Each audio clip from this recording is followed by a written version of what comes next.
Fala galera, ligado aqui no canal do SR, chegando para mais um vídeo. O tema do vídeo agora: os deuses do futebol erraram com o Fluminense na Libertadores de 2008. É o tema do vídeo de agora, é uma espécie de um documento histórico do que foi aquela fantástica campanha.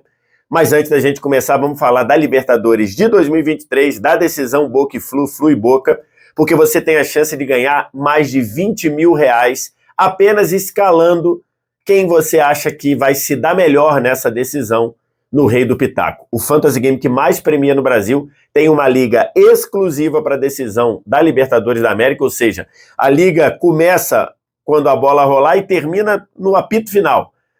Um campeão vai fazer a festa e você também pode fazer a festa levando milhares de reais em prêmios. No total, a liga premia com 75 mil reais só para o vencedor. Se a sua escalação for a que fizer mais pontos, você leva sozinho mais de 20 mil reais. Então não perde tempo, vai no site do Rei do Pitaco, reidopitaco.com.br, monta o seu time e corre para o abraço. O link do site também está na descrição do vídeo e no primeiro comentário fixado.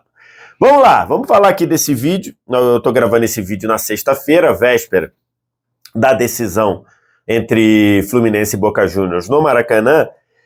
E muitos tricolores, entre eles o presidente do Fluminense, o Mário Bittencourt, quando na campanha do mata-mata, quando o Fluminense mostrou que estava firme na briga para chegar à decisão, trataram esse jogo, essa possível chegada até então do Fluminense na final, como uma chance de uma reparação histórica. E lógico que estavam se referindo à Libertadores de 2008, que terminou de uma maneira traumática para a torcida do Fluminense, e que, se você analisar friamente, e aqui eu costumo sempre dizer, né, aqui no meu trabalho, na minha função de jornalista, eu deixo a minha torcida de lado. Aqui eu analiso as coisas como eu vejo, como eu consigo enxergar profissionalmente. E então, se você conseguisse largar um pouquinho o clubismo de lado, se você conseguir deixar o clubismo afastado um pouquinho dessa análise, você provavelmente vai chegar à conclusão que eu chego nesse vídeo e que eu falo isso já há muito tempo. Eu já falei isso algumas vezes em programas da TNT Sport, da época do Esporte Interativo. Os deuses do futebol, o futebol ele é regido por deuses na minha cabeça, na minha concepção. E acho que os deuses do futebol, que em tese sempre prezam pelo melhor do futebol, né, que são as entidades que comandam o futebol num plano superior, na minha visão, os deuses do futebol erraram com o Fluminense de 2008. Por quê? Porque tudo que envolveu aquela campanha fantástica, pensando no, entre aspas, bem do futebol, e aí de novo, você que torce pro Flamengo, você que torce pro Vasco, você que torce pro Botafogo, ou você que não gosta do Fluminense, precisa abrir mão do clubismo um pouquinho. Esse vídeo vai durar, sei lá, 15, 18, 20 minutos. Abrir mão um pouquinho do clubismo nesse tempo. Analisa enquanto trajetória, enquanto história, enquanto futebol construído. Os deuses do futebol erraram em aquela Libertadores ficar com a LDU e não com o Fluminense. E nada contra a LDU, tá? A LDU até tinha um bom time, por exemplo, bem melhor do que o time que foi campeão da Sul-Americana em 2023, né? A gente pode ter, em fevereiro do ano que vem, 2 jogos entre LDU e Fluminense de novo, né? Porque a LDU já ganhou a Sul-Americana, se o Fluminense ganhar a Libertadores, eles vão se enfrentar em 2 jogos na Recopa Sul-Americana. Nada contra a LDU, mas se você comparar qualidade do que foi jogado, trajetória dos dois, histórias, evolução no que foi o mata-mata, é um pecado, futebolisticamente falando, repito, deixa o clubismo de lado. Esse vídeo aqui, deixa o seu clubismo afastado por 15 minutos. Foi um pecado o Fluminense não ganhar, né?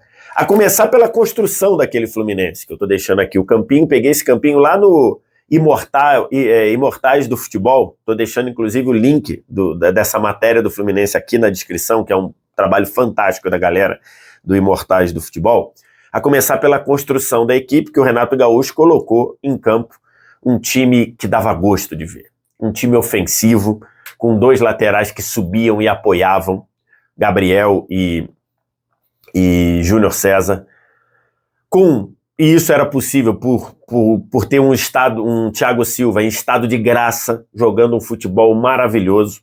No meio-campo ele tinha o Igor, que era muito questionado até pelo torcedor, mas do meio para frente, jogadores que sabiam jogar, jogadores ofensivos. Você tinha o segundo volante, era o Arouca, que construía, cabeça em pé, saindo para jogar, aparecendo na frente.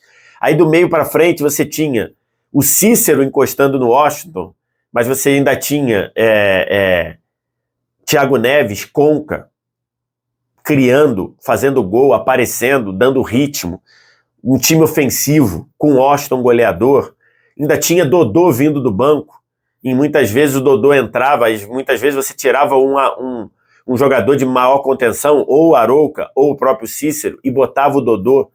Então, assim, um time encantador. Um time que caiu no que, em 2008, foi chamado de Grupo da Morte.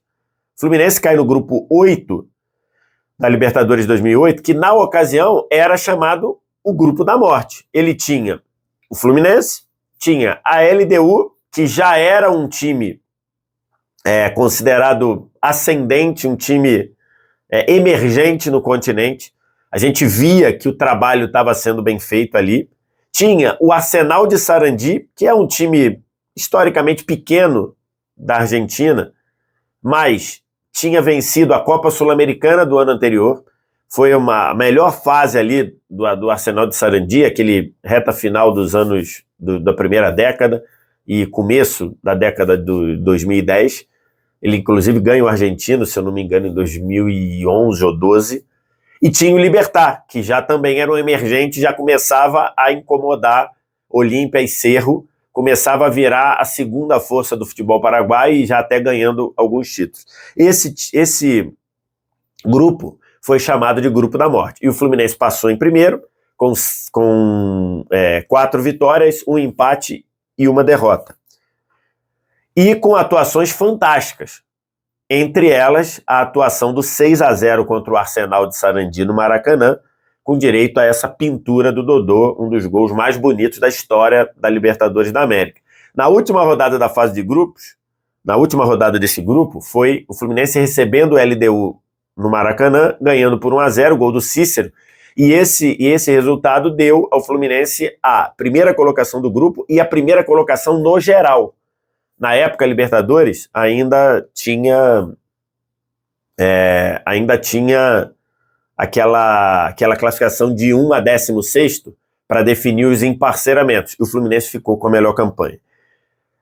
E a partir daí, no mata-mata, esse time do Fluminense, que jogava, que corria risco, mas que dava gosto de ver, só pegou campeões de Libertadores até a grande final. Ele pega nas oitavas o Atlético Nacional, que era um time bom, qualificado, que depois fez ainda grandes campanhas na Libertadores, até ganhar a Libertadores de 2016, então 8 anos depois, o Atlético Nacional, com um trabalho dando uma sequência, ele ganha a Libertadores, e o Fluminense ganha os 2 jogos, ganha na Colômbia por 2-1 e ganha de 1-0 no Maracanã. Depois, tem um confronto épico, que está na memória não só dos tricolores com certeza, dos tricolores das Laranjeiras, né? Porque foi contra o São Paulo, que também é tricolor. Mas é um confronto que está na história de quem gosta de futebol. São Paulo e Fluminense, São Paulo vindo de um título em 2005 e um vice em 2006. Né? Então, um time que estava ali, uma base muito vencedora, um time que viria a ser tricampeão brasileiro, com reforçado do Adriano Imperador, que faz 1-0 no jogo do Morumbi. 1-0 São Paulo, gol do Adriano Imperador. No jogo da volta, Fluminense com o Maracanã lotado, abarrotado, o Washington abre o placar, mas o Adriano empata no meio do primeiro tempo. e aí fica aquela sensação, lembremos, é o cenário de ter gol fora, até a decisão, né? Gol fora nas oitavas, nas quartas e na semi. E aí, quando o Adriano empata, o Fluminense empata aos 25 do segundo tempo, tá? O Washington abre o placar no primeiro tempo, o Adriano empata no meio do segundo tempo. E aí o Fluminense, 25, o Fluminense tinha 20 minutos mais acréscimos para fazer 3-1, porque tinha gol fora, 1-0 com 2-1, caso o Fluminense fizesse o segundo, ainda faltaria um gol, o São Paulo passaria. Menos mal que o Renato bota o time para frente, o Dodô entra no lugar do Arouca, ou seja, fica jogando só com o Igor de volante, um time muito ofensivo, o São Paulo vai para cima e empata logo depois do gol do Adriano, com o gol do Dodô. E aí, um dos gols mais comemorados da história do Maracanã, um dos gols mais importantes da história do Fluminense, e seria muito mais, logicamente, se o título viesse, 46 do segundo tempo, escanteio cobrado da direita, e o Washington faz o gol no segundo pau, no único lugar que dava, ganhando de cabeça, e aí, pro êxtase do Maracanã.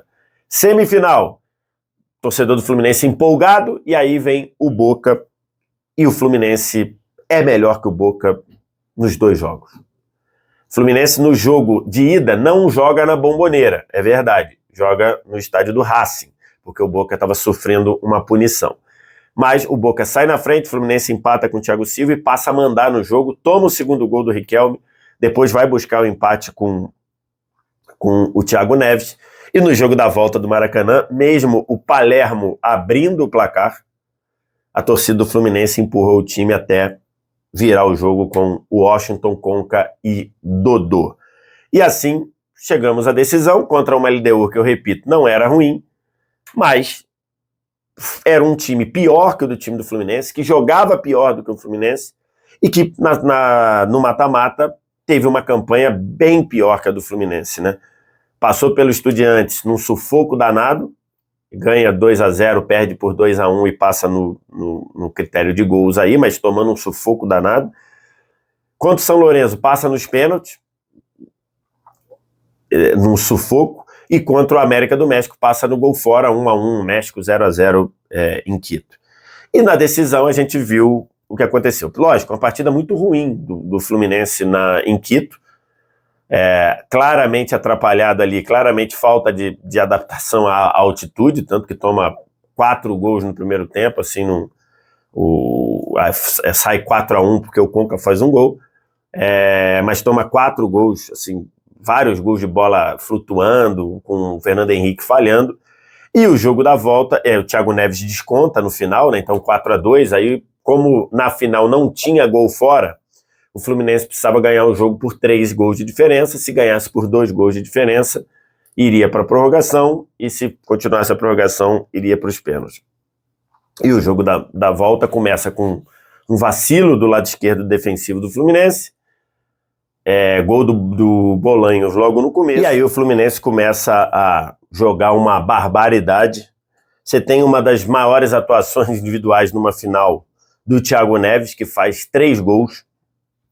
Você tem uma arbitragem muito ruim, que prejudicou demais o Fluminense, em vários lances, e que aí você vê que ali a arbitragem está muito complicada em lancezinhos, em faltas ali insignificantes, que ele vai errando em lances claros, além de 2 lances importantes, que um é o pênalti no Washington, que para mim foi pênalti, e o outro o Fluminense conseguiu até ser prejudicado na disputa de pênalti, que o Cevallos fez uma cera absurda e ainda fez uma cera na batida de pênalti do Thiago Neves, que o árbitro autoriza, o Cevallos sai do gol, depois do árbitro autorizar, o Thiago Neves bate, faz o gol e o árbitro manda voltar a cobrança.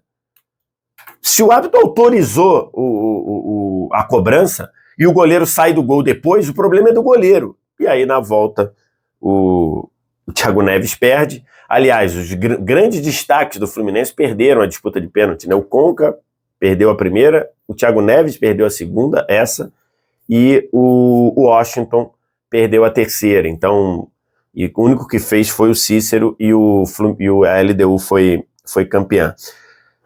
Por toda essa trajetória, Acho que para mim está muito claro que, futebolisticamente, os deuses do futebol erraram com o Fluminense. Esse Fluminense 2008 teve uma campanha, teve futebol, teve história, teve trajetória de merecedor de o título da Libertadores. Um detalhe aqui, outro ali, um detalhe até poucos anos antes dessa final, havia o gol fora, também como critério de desempate na decisão. E isso foi tirado porque a Conmebol queria permitir a prorrogação na final, e aí, por causa da prorrogação na final, tirava o gol fora. Se ainda tivesse o regulamento de alguns anos antes, o Fluminense teria sido campeão. 4-2 em Quito, fez 2 gols em Quito, 3-1 a LDU só fez um gol no Maracanã. Então, vários detalhes, assim, várias questões nessa decisão. Com um detalhe, o Luiz Alberto ainda é expulso, né, no segundo tempo. Então, o Fluminense joga ali 1 hora, basicamente, a reta final do segundo tempo e toda a prorrogação com 1 a menos, e mesmo assim, imprensa, LDU, enfim. Então, tirando o clubismo de lado, e eu entendo que você talvez não queira, ou entendo que você talvez seja torcedor da LDU e fala assim, não, a LDU que mereceu, e tudo, porque era um bom time, treinado pelo Edgardo Balsa, né? Era um time, por exemplo, o Ruth era um ótimo jogador de meio campo, um time rápido, com Guerrón de um lado, Bolanhos do outro, mas Bieler, centroavante, fazedor de gol, mas para mim os deuses do futebol erraram com essa campanha fantástica, uma campanha histórica, bater 3 campeões no mata-mata, não terminar com o título, ainda mais com essas características. Enfim, e agora, como o Mário Bittencourt tem dito, o Fluminense tem a chance de uma reparação histórica, jogando de novo uma decisão no Maracanã, e agora é decisão única, né? Agora é final única, então estava previamente definido que a decisão era no Maracanã, antes do Fluminense sequer chegar ao mata-mata, e agora um time tão ofensivo quanto, tão agressivo quanto, um time que também dá gosto de ver. Só que agora do outro lado é o Boca, que é um time muito, muito, muito, muito experiente, mas para mim o Fluminense é melhor, para mim o Fluminense é favorito. E a gente vai acompanhar aqui, depois do jogo, lógico, vai ter vídeo aqui, ganhando o Flu, ganhando o Boca, a gente vai fazer análise aqui no canal do VSR. E aí, o que você acha? Eu viajo na maionese, dizer que os deuses do futebol erraram? Diz aqui embaixo. Você conseguiu se afastar do clubismo por 15 minutos, por 18 minutos? Ou não? Ou para você, não, os deuses acertaram? Diz aqui nos comentários. Resto do ritual, você sabe, like, se inscreve no canal, copia o link do vídeo, espalha os seus grupos de WhatsApp, Telegram. E no mais, claro, se você puder ou quiser virar membro do canal do VSR, é só clicar no Seja Membro aqui embaixo ou aqui em cima. Eu agradeço demais pela valorização do meu trabalho. Um abraço. Tchau.